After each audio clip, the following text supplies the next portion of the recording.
Hello everyone, I'm Justina Paris and I welcome you all to today's daily news analysis. आज है 26 July 2025 and we're going to be seeing important articles from the Hindu and the Indian Express. So let's begin. Before we move on to the articles, पहले देखते हैं आज का जो दिन है that is 26 July. इस दिन को क्या मनाते हैं? This is celebrated as Kargil Vijay Divas. Now, why do we celebrate it as Kargil Vijay Divas? Because इस युद्ध में, इस war में, that is called as the Kargil War, which took place in 1999. Okay, और उस operation को Indian armed forces ने जो चलाया था उसका नाम क्या है? Operation Vijay.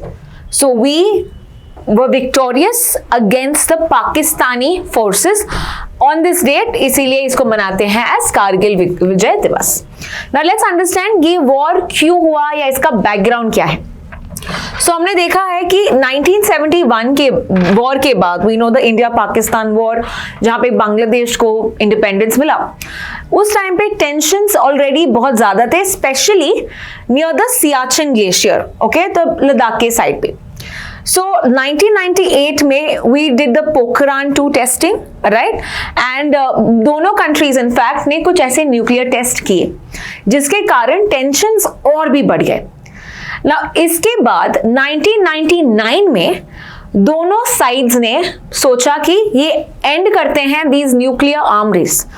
We will sort out the tensions, we will try to bring out peace. Resolve करते हैं हम कॉन्फ्लिक्ट और दोनों कंट्रीज इंडिया और पाकिस्तान साथ में आए. इस डेक्लेरेशन को बोलते हैं Lahore declaration. Now question to you is, Lahore declaration कौन से दो लीडर्स ने साइन किया है, इंडिया के साइड से और पाकिस्तान के साइड से? Who were the prime ministers who signed this agreement? ये आपको मुझे कमेंट सेक्शन में बताना है. Clear? Now when 1999 declaration was signed, we see that Pakistan की मिलिट्री खुश नहीं थी अपने प्राइम मिनिस्टर से कि उन्होंने ये साइन किया, रिजॉल्व किया, because they felt that revenge needs to be taken. And that is when we see कुछ सोल्जर्स यहाँ पे इनफिल्ट्रेट करते हैं अक्रॉस द LOC. आप देख सकते हैं यहाँ पे कारगिल रीजन के तरफ. तो पहले हमको लगा कि probably ये टेररिस्ट होंगे, right? But we came to know that these were not terrorists, but they were a planned military incursion. Pakistan की मिलिट्री थी ये. So that is when we decided to start the operation called as Operation Vijay. तो ये पूरा जो war था या operation था, इट स्पैन फ्रॉम 170 किलोमीटर्स. यहाँ पे आप देख सकते हैं मुश्को वैली से लेके तुर्तुक तक, एंड 2 लाख ट्रूप्स यहाँ पे तैनात हुए. So there were 3 such operations that were done by Indian armed forces. तो एक है operation Vijay, that is the Indian army to take up the posts that were occupied by the Pakistan side. Further, Operation Safed Sagar, again Indian armed forces. This is high altitude air operation. So this is Air Force wala operation with the help of many other such technologies and aircrafts and fighters. Next is Operation Talwar. ये Navy. तो एक Army, Air Force and Navy 3 अलग operations थे, Vijay, Safed Sagar and Talwar. Okay, so you need to know these 3 names. Clear? Now what happened after? We see that yes, India won victorious, इसीलिए कारगिल विजय दिवस बोलते हैं इसको, right? And इसके बाद क्या क्या consequences या क्या क्या reforms लेके आई the government of India? पहले उन्होंने एक कमिटी फॉर्म की which is called as the Kargil Review Committee.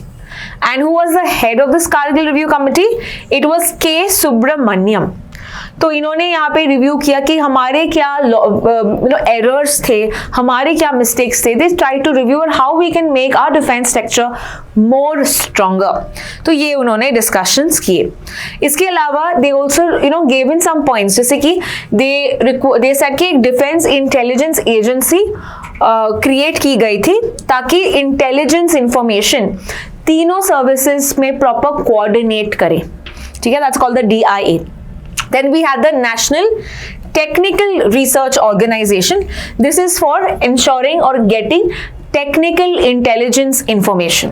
ठीक है, तो टेक के कारण we got NTO and we had DIA.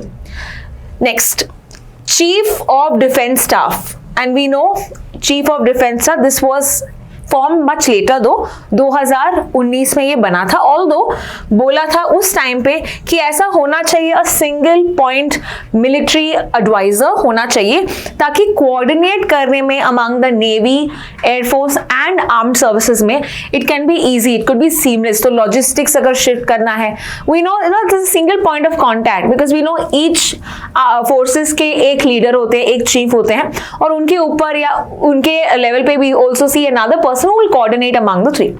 Now here your answer is, your question is who is the currently the chief of defence staff. ये भी news में है वैसे। So tell me who is the current chief of defence staff. The first one we know was Bipin Rawat, right? Next, development of the Indian regional navigation system. So Kargil war के पहले we were always using US का GPS systems to navigate. Then we decided कि यार हमको हमारा खुद का एक navigation system होना चाहिए, right? We cannot rely on any other country. तो तभी हमने ठान लिया था कि we should have an Indian regional navigation system, और जिसको हम अभी क्या कहते हैं, we call it NAVIC. Navigation with Indian Constellation इसका पूरा नाम है। We also talked about modernization of weapons and artillery, जैसे कि the Dhanush gun, the Akash missiles, इसको भी हमको मॉडर्नाइज और सब करना था। So this is all with regard to the Kargil Vijay Divas that we celebrate on 26th July. Let's proceed to the first article of the day. पहला article है कि द हिंदू और इंडियन एक्सप्रेस में दोनों यहाँ पे कवर किया है कि Lok Sabha is soon going to take up a motion to remove Yashwant Varma, justice Yashwant Varma. And we all know this case कि क्या हुआ था। तो कुछ महीने पहले जस्टिस यशवंत वर्मा जो दिल्ली हाई कोर्ट के जज हैं, उनके घर में कुछ उनके स्टोर रूम इनफैक्ट में कुछ नोट्स मिल गए थे, 500 के नोट जले हुए मिले थे, राइट? तो इस पे प्रोब किया था, and therefore we see after the probe he was found guilty according to the probe that was done by the inquiry committee. तो जब नया सेशन होगा, बहुत सारे लीडर्स या बहुत सारे एमपीज ने डिसाइड किया था कि इनको हमको एक मोशन पास करके निकालना चाहिए बिकॉज ये करप्ट जज निकले हैं, राइट? तो अभी वी सी दैट लोकसभा में ये मोशन पास किया है, एज वेल एज राज्यसभा में भी ये पास किया है। सो राज्यसभा के अबाउट 64 मेंबर्स सेड कि हाँ इनको निकालना चाहिए। Lok Sabha is also agreeing for the same. तो यहाँ पे they are going to come together and they are going to say it is going to be a joint effort to remove or to impeach the judge of the High Court. So ये था with regard to the case. Now let us see some more facts and figures and information that we need to know. So all parties have agreed to remove the judge, that is the High Court judge, that is Yashwant Verma. अभी उनको actually transfer किया है Allahabad high court के लिए ताकि he does not interfere in the case या वो kind of कुछ changes ना कर पाए, right? He cannot in a way affect the case. Second, proceedings will begin in Lok Sabha and Rajya Sabha. तो राज्य सभा में बाद में फॉलो करेंगे, and this is as per the जजेस इंक्वायरी एक्ट, जहां पे पूरा प्रोसीजर लिखा है अगर जज को कैसे निकालना है। फर्दर, अ 3 member इंक्वायरी कमिटी उसके बाद फॉर्म होगी, और ये कौन फॉर्म करेगा? It will be form by the Lok Sabha के स्पीकर जिनका नाम है ओम बिरला। और ये 3 member कमिटी कौन होंगे? It's going to have a chief justice of India जो अभी है BR गवाई। इनके अलावा ही could also have a senior most जज, okay, that is also possible. Apart from that कोई हाई कोर्ट का एक chief justice. So we know there are about 25 high courts in India, और 25 हाई कोर्ट्स में एक हाई कोर्ट का जज भी इसका पार्ट होगा। एंड डिस्टिंग्विश, और ऐसा कोई डिस्टिंग्विश जूरिस्ट जो गवर्नमेंट सोचता है कि this is a capable person to be on the committee. Is that clear? So this is with regard to the process. Now let's also discuss or quickly revise how is the process of the impeachment of a judge of High Court or Supreme Court. दोनों process same है. So we're going to just have a recap as to how can you remove a judge of a Supreme Court or High Court. Firstly, either 100 members from Lok Sabha or मतलब actual में you required only one for the party to say. इस बार दोनों सहमत हो चुके हैं, राज्यसभा के लोग भी, लोकसभा के लोग भी, okay? So 100 from the Lok Sabha and 50 members from the Rajya Sabha. So either one of them, okay, 100 from the Lok Sabha or 50 members from the Rajya Sabha, they have to agree कि हमको निकालना है जज।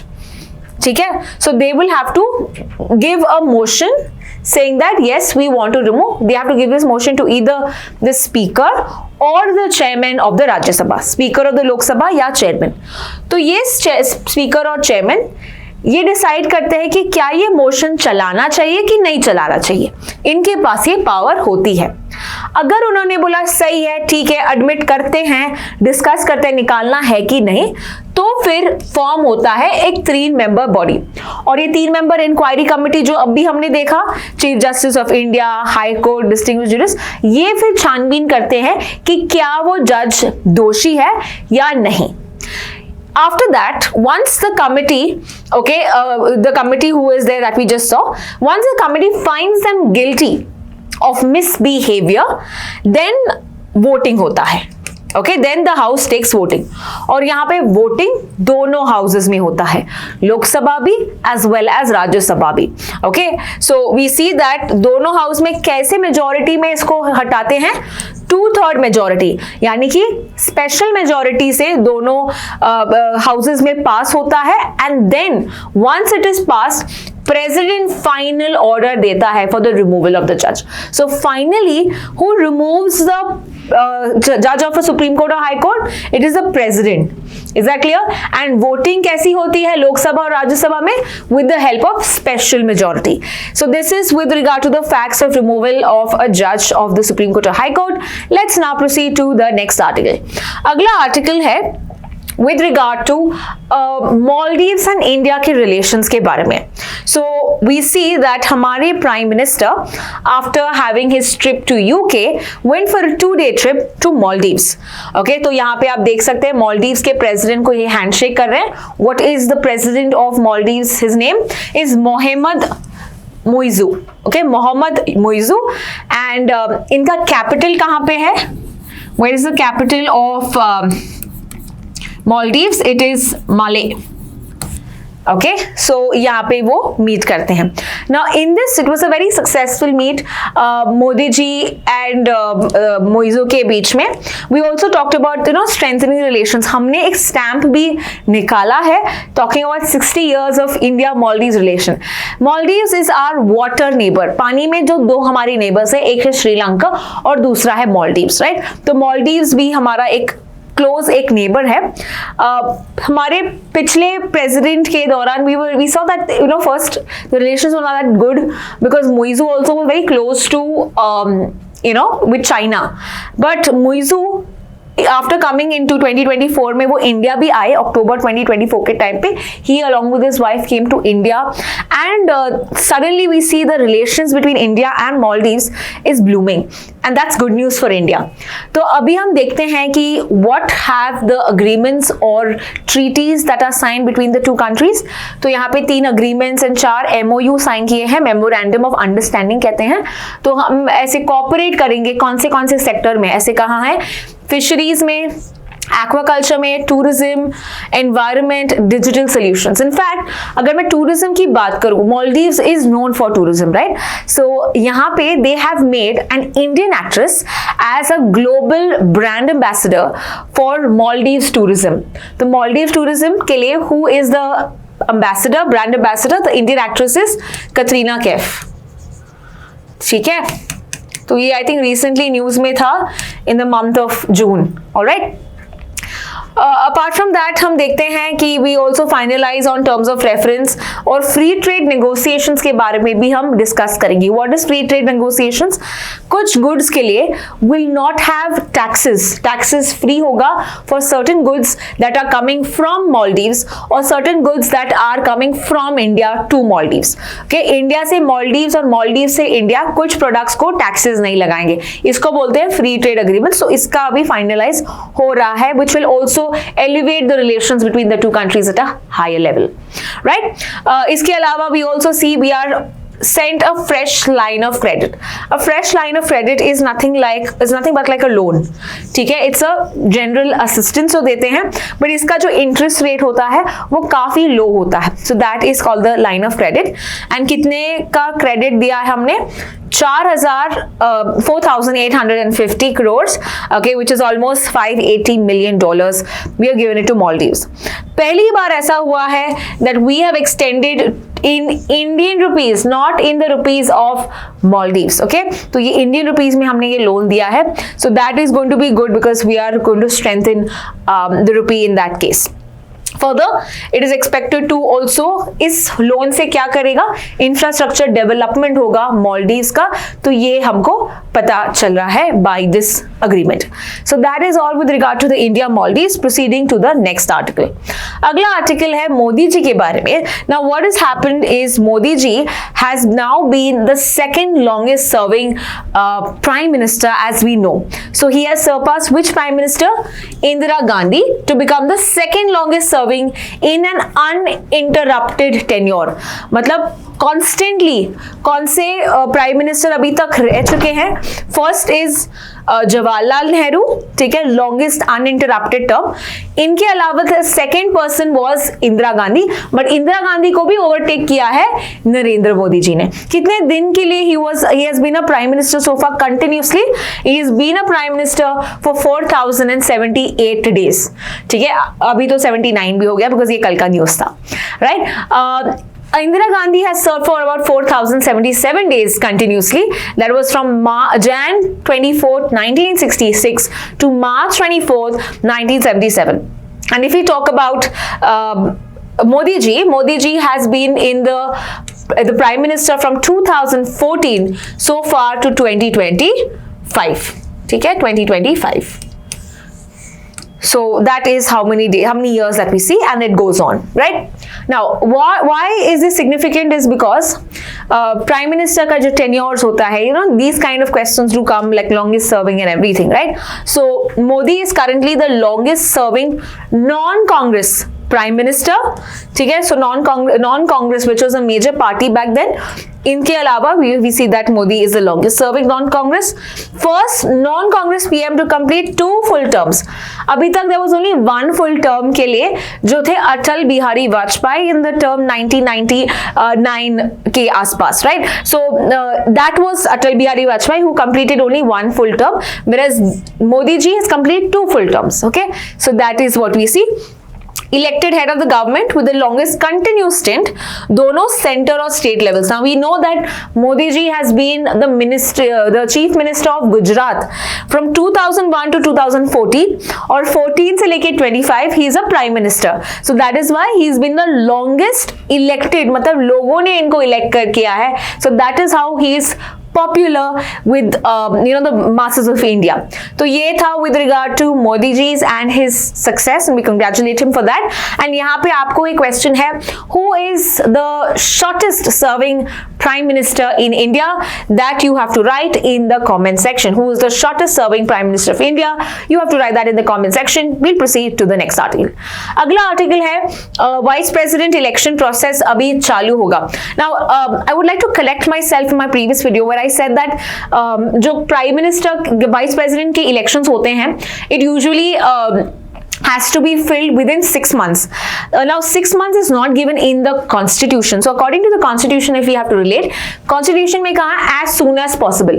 तो 6 महीने का जो deadline है, it's only for the president, not for the vice president. तो vice president का जब post खाली होता है, you need to fill it immediately. Okay? और ये जो fill होता है, it will be for good fresh 5 years. Remaining period के लिए नहीं. मतलब अभी जो भी like for example, Jagdeep Dhankhar, he was elected as the vice president in 2022. Ideally 5 years के बाद यानी 2027 में उनका होना चाहिए था complete, right? तो अभी अगर मान लो बीच में कोई दूसरा बंदा आ जाता है 2025 में, he will complete it not till 2027, he will complete it till 2030. ठीक है, उसको पूरे 5 साल मिलेंगे. Okay, so that is what it means by elections. Okay, in terms of vice president elections.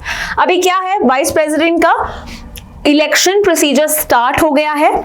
Okay, और कौन यहाँ पे इनके returning officer is appointed by the election commission, because we know election commission of India is responsible to conduct elections of which offices. एक है president के elections ECI conduct करता है, वाइस प्रेसिडेंट के इलेक्शंस ईसीआई कंडक्ट करता है, MPs यानी कि members of the parliament, okay, Lok Sabha elections, so Lok Sabha elections as well as Rajya Sabha elections, okay, as well as MLA वाले elections, मतलब स्टेट लेजिस्लेटिव असेंबली वाले इलेक्शंस भी कौन कंडक्ट करता है? ECI। तो ECI ने अभी एक अपॉइंट किया है RO यानी रिटर्निंग ऑफिसर, जो ओवरसी करेगा the election. And who is the RO? It's PC Modi. ठीक है, ये secretary general of Rajya Sabha, that person is the returning officer who will be conducting और will be checking the elections. Now vice president के elections के लिए अगर हम देखते हैं, where is it mention? Okay, so ये मेंशन किया गया है, यहाँ पे आप देख सकते हैं।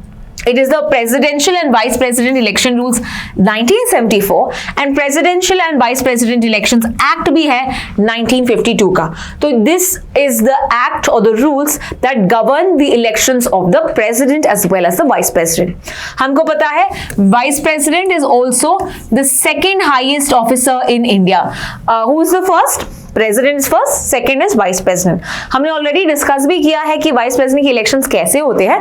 एक बार क्विकली से एक रिवाइज करते हैं before we move to the next. तो वाइस प्रेसिडेंट के इलेक्शंस यहाँ पे हम देखते हैं, it is done in both the houses, Rajya Sabha as well as Lok Sabha. And यहाँ पे आपको याद रखना है, it is by the all members, right. यहाँ पे इलेक्टेड मेंबर्स होते हैं, नॉमिनेटेड मेंबर्स, सभी मेंबर्स यहाँ पे राज्यसभा और लोकसभा के will be participating in the elections. So they are not going to check कि कोई नॉमिनेटेड है कि इलेक्टेड है, नहीं, सभी मेंबर्स यहाँ पे वोटिंग करते हैं। लेकिन अगर निकालना होता है, पहला प्रेफरेंस राज्यसभा को होता है through the help of effective majority, और दूसरा सिंपल मेजोरिटी, मतलब इनको बस अप्रूव करना है, that is the Lok Sabha. This is for removal that I am talking about. Okay, this is only for removal. Effective majority in the Rajya Sabha and simple majority in the Lok Sabha. But elect करना है तो सभी members यहाँ पे voting करते हैं। What is the eligibility criteria if you want to be a vice president of India? You have to be 35 years of age to be, and 35 is also for president, is also for governor. Okay, तो 35 years आपको होना चाहिए if you want to be the vice president, as well as you have to be eligible to be a member of the Rajya Sabha if you want to be the vice president. तो ये पूरा article देखा vice president की elections के बारे में। Let's proceed to the next article, and this is with regard to the global renewable energy growth. What exactly is this all about? तो एक रिपोर्ट आया है that was released by the IRENA। We are going to be discussing what is the IRENA। तो इन्होंने बस कुछ data दिया है with regard to the renewable energy. What do you understand by renewable energy? The energy that is mainly taken from the sun, solar, wind, hydro, है ना, जो हम नेचुरल प्रोसेसेस या सोर्सेस से लेते हैं उसको बोलते हैं रिन्यूएबल एनर्जी, जो कभी खत्म नहीं होता, इसलिए बोलते हैं रिन्यूएबल। ओके, नाउ अभी हमने देखा है कि about 582 gigawatt of renewable energy capacity generate हुआ है या ऐड हुआ है in 2024, and this makes it a 15% increase from the last year. So we are going very good, and this has ever been the largest ever annual increase. सो बहुत ही अच्छा कर रहे हैं हम रिन्यूएबल एनर्जी कैपेसिटी में, and this is for the world, not for India specifically. ठीक है, तो टोटल कितना अभी कैपेसिटी है? 4000। ये सिर्फ 2024 का था, ये पूरा अभी तक कितना हमने जनरेट किया है। Now 30% of the electricity is coming from renewable energy. 30% of the electricity is now from renewable energy alone.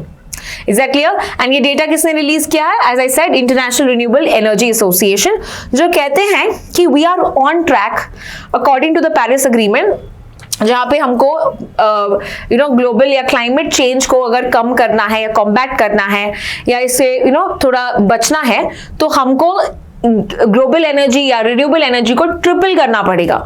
Okay, we need to triple the renewable energy capacity. तो अभी अकॉर्डिंग टू द रिपोर्ट ये कह रहा है कि we are on track, हम अच्छा कर रहे हैं। ठीक है, और ये जो गोल है ये कब अनाउंस किया था? ट्रिपल करने वाला गोल, ट्रिपल करने वाला goal was announced in COP28, that is called as conference of parties, जो दुबई में था इन 2028।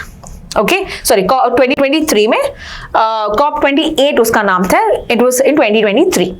Can you tell me COP30 जो इस साल है, दैट इज 2025, ये कहां पे होगा?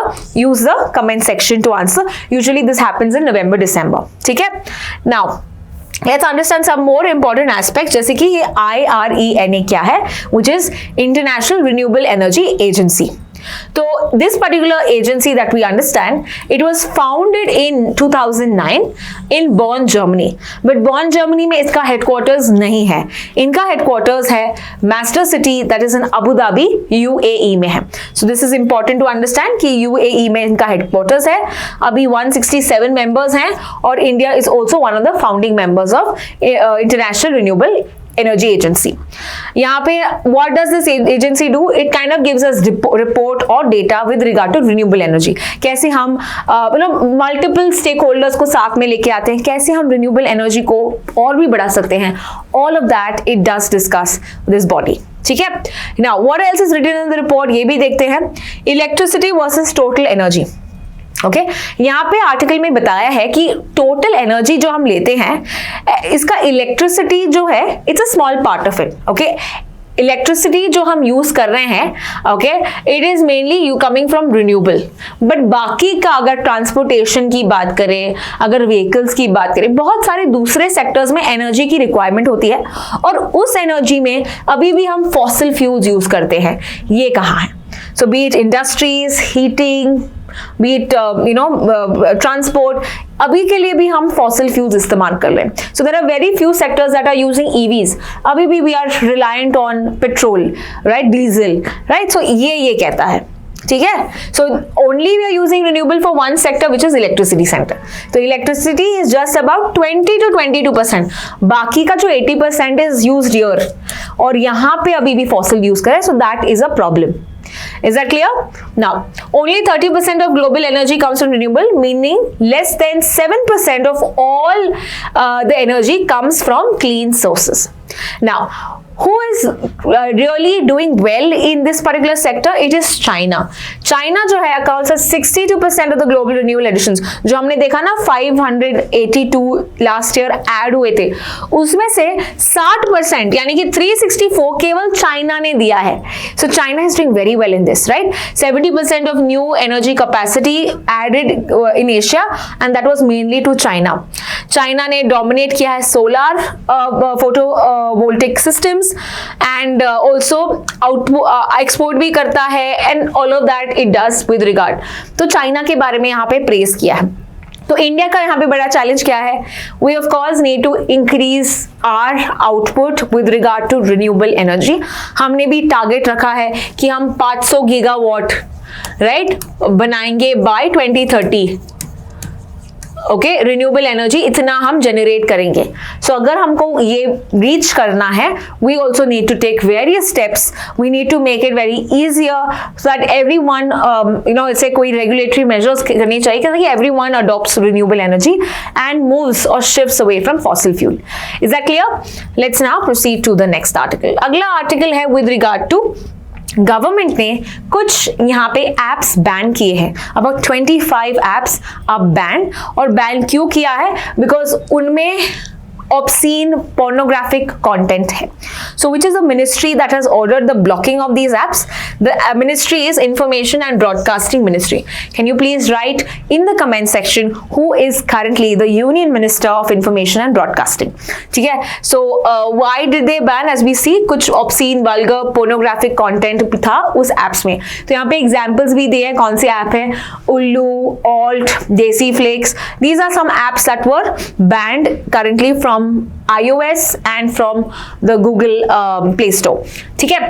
So यहाँ पे एक्शन क्यों लिया था? Under which provisions that we see? It is IT Act of 2000 and IT Rules 2021. इन दो रूल्स के अंतर्गत we have now banned or flagged. तो यहाँ पे इंटरमीडियरीज जो है जैसे कि Google और Apple के iOS स्टोर, इनको बोला कि इसको विजिबल ना करो. Like Indian users can't kind of use it. So action was triggered by what? By complaints. किन्होंने कंप्लेन किया था? एक था national commission for protection of child rights. So they had raised the complaint in last year, August 2024, and general public also said कि ये apps हटाना चाहिए. Why? Because children are more susceptible. Children को अभी पता है, बच्चों को पता है कि apps कैसे download करना है. You know, all of this, yeah, at a very young age they learn about all of this. So again, they will be kind of exposed to such apps which are not fit for them at this age. So that is why it was required to get them out. And अगर हम देखेंगे National Commission for Protection of Child Rights क्या है, let's quickly see about it as well. Questions यहाँ से भी आ सकते हैं. So this is an autonomous statutory body. What do you mean by statutory body? यानी कि ये कोई आर्टिकल से बना है, not from the constitution directly. तो which is the act that forms it.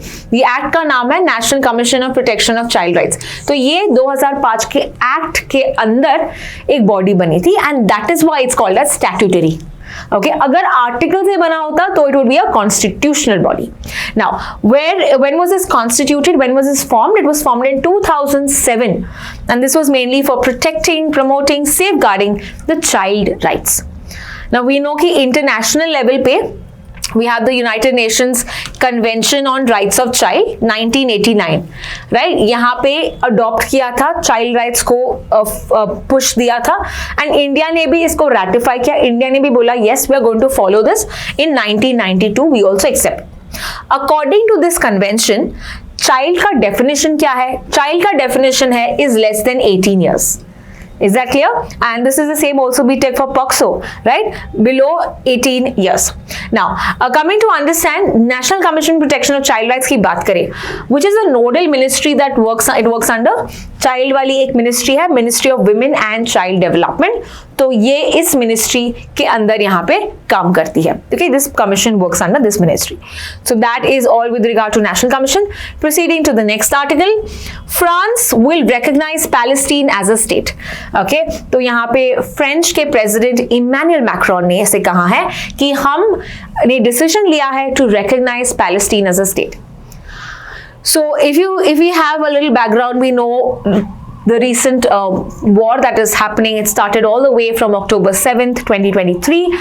अभी भी यहाँ पे कॉन्फ्लिक्ट चल रहा है, एंड फ्रांस बोल रहा है कि मैं तंग आ चुका हूँ, ठीक है, एंड इजराइल को बैकलैश किया है. इजराइल ने फर्दर बोला है कि तुम यहाँ पे जूइश स्टेट के खिलाफ हो.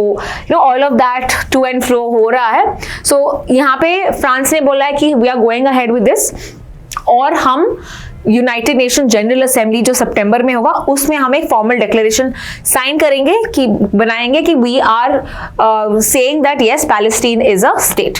Okay, we are giving that this. तो Macron has cited urgent humanitarian crisis in Gaza. Priority है कि stop the war to save the civilians in that case. उन्होंने लेटर भी लिखा है पैलेस्टीन के president. Who is the president of Palestine? It is Mohammed Abbas. ठीक है, he is the Palestinian president. Now remember, France has one of the largest Jewish populations in Europe. Europe में France has the most number of them, and even अगर Western Europe की बात करें, Muslim population भी ज़्यादा. तो जब भी tensions होते थे Middle East में, कुछ effect यहाँ पे भी होता था.